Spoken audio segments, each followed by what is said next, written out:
படப்பிடிப்பு இயக்கி வரும் நடிகர் விஜய் நடிக்கும் தளபதி 68 இப்படத்தில் பிரசாந்த், மோகன், மீனாட்சி சௌத்ரி, லைலா, ஸ்னேகா நடிக்கிறார்கள்.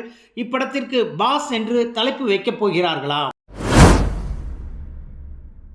தமிழகத்தில் தென் மாவட்டங்களில் ஏற்பட்டுள்ள வரலாறு காணாத மழை வெள்ள நிவாரணப் பணிக்காக படகுகள், ஹெலிகாப்டர்கள் போன்ற பல்வேறு உதவிகளை மத்திய உள்துறை அமைச்சர் அமித்ஷா அவர்களிடம் கேட்டேன். அவர்களும் உடனடியாக இதற்காக உத்தரவுகளை பிறப்பித்தார். அவருக்கு எனது நன்றிகள் என்று தனது எக்ஸ் தளத்தில் பதிவிட்டுள்ளார் மத்திய அமைச்சர் நிர்மலா சீதாராமன். ஜம்மு காஷ்மீர் மற்றும் புதுச்சேரி சட்டசபையில் பெண்களுக்காக 33% இடஒதுக்கீடு செய்ய வகை செய்யும் மசோதா பாராளுமன்றத்தில் நிறைவேற்றப்பட்டது. தமிழ்நாட்டில் சூப்பர் ஸ்டார் யார் என்று கேட்டால் சின்ன குழந்தையும் சொல்லும் அது முதலமைச்சர் ஸ்டாலின் தான் என்று அமைச்சர் சேகர்பாபு தெரிவித்துள்ளார். இவர் ஏற்கனவே முதலமைச்சரை ஏரிகாத்த ராமர் என்றும் கூறியுள்ளார். சேலத்தில் டிசம்பர் 17 நடக்க இருந்த திமுக இளைஞரணி மாநாடு டிசம்பர் 24ஆம் தேதிக்கு ஒத்திவைக்கப்பட்டிருந்தது. தற்பொழுது தென் மாவட்டங்களில் ஏற்பட்ட மழை வெள்ளத்தால் திமுக இளைஞரணி மாநாடு தேதி குறிப்பிடப்படாமல் ஒத்திவைக்கப்பட்டுள்ளது. வருமானத்துக்கு அதிகமான சொத்து குவித்த வழக்கில் தமிழ்நாடு உயர்கல்வித்துறை அமைச்சர் க பொன்முடி குற்றவாளி என சென்னை உயர்நீதிமன்றம் தீர்ப்பளித்துள்ளது. நாளை தண்டனை விவரங்கள் அறிவிக்கப்பட உள்ளது.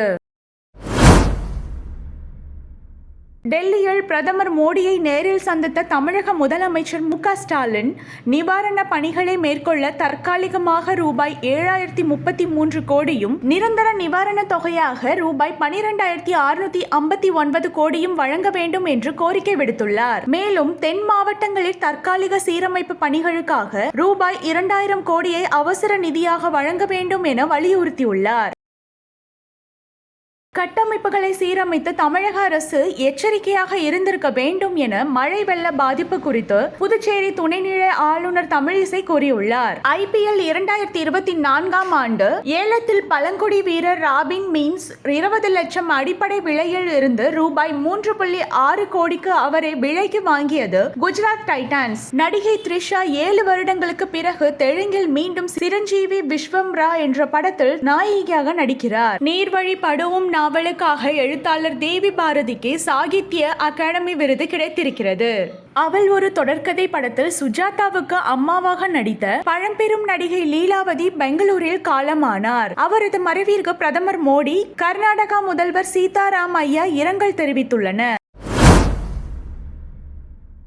2 ராசிகளுக்கான நாளைய நாள் பலன். மேஷம், குடும்பத்தில் மகிழ்ச்சி, எதிர்பாராத செலவுகள் ஏற்படும். ரிஷபம், வருமானம் அதிகமாகும், உறவினர் வருகை சந்தோஷம். மிதுனம், உங்கள் புதிய தொடர்புகளால் வாழ்க்கையில் முன்னேற்றம். கடகம், எதிர்பாராத இடத்திலிருந்து பணம் கிடைக்கும் வாய்ப்பு.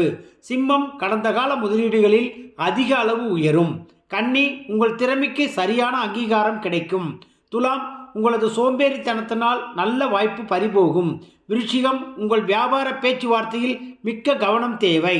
தனுஷு, உங்கள் முடிவுகளால் எதிர்காலத்தில் மிகுந்த பயன் ஏற்படும். மகரம், அலுவலகத்தில் மிக சிக்கலான பிரச்சனைகளுக்கு தீர்வு காண்பீர்.